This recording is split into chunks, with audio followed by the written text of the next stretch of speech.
Europe's hospitality sector has been hit the hardest by the pandemic.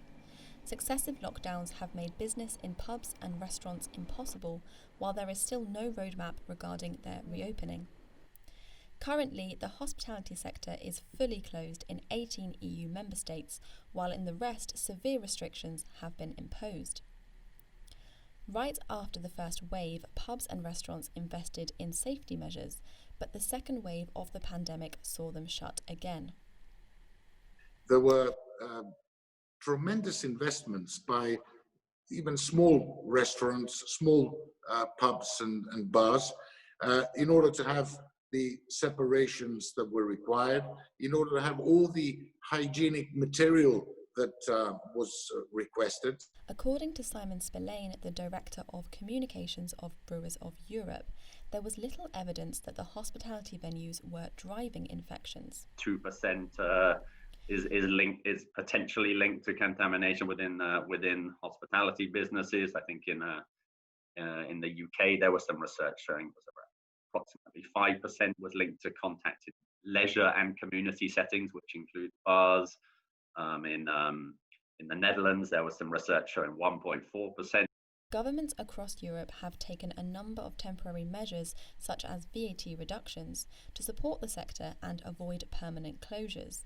A lot of investment was made in these establishments during the first lockdown to try and make them more COVID-safe environments. It's important that this be recognised, and also that at some point governments are supporting the hospitality sector to open up, rather than simply supporting them to stay closed. But now businesses seek support to reopen, and to do so in a way which lets them reopen for good. Bars and restaurants want the government support to continue after the pandemic and help them cope with their increased debts. However, it's still unknown how many of them will be able to reopen. Unfortunately, some of these bars won't ever reopen. They can't survive 9 months of closure. The hospitality sector is particularly crucial for economies which rely heavily on tourism. Constantinos Michalos, the president of the Athens Chamber of Commerce and deputy president of Eurochambres, told Euractiv that without the hospitality sector, there is no tourism. Hopefully, from middle of March, end of March, we can reopen, because after that is the beginning of the Greek tourist season, and I'm sure that there is no tourism if you don't have the hospitality sector operating to a large percentage anyway. We need to reopen with whichever protective measures, even if that means that we will reopen the bars and restaurants that have open space, although the weather conditions are not ideal because we're still living through the winter season. But with various equipment, as far as heating equipment are concerned, which are subsidized by the Greek government, at least we can make a start. EU governments and institutions are being urged to come up with a plan to help reopen the sector, which can contribute to the overall recovery of the economy.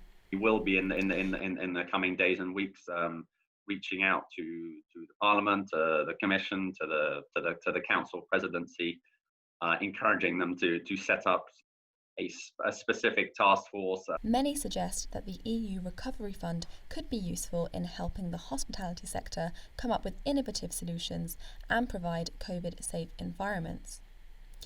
EU Commissioner Nicholas Schmidt told Euractiv that the hospitality sector should be at the core of national plans. Placing the hospitality and tourism sectors at the heart of national recovery and resilience plans will be essential. We encourage Member States to involve these sectors in the design, implementation and monitoring of the recovery plans. For MEP Paolo Porcia, plans at the national level will be needed. Such plans should be implemented at the national level, while at this stage, the EU as such should rather ensure that no member state takes action that could result in imbalances vis-à-vis the other member states, for example, where vaccines acquisition operations are concerned.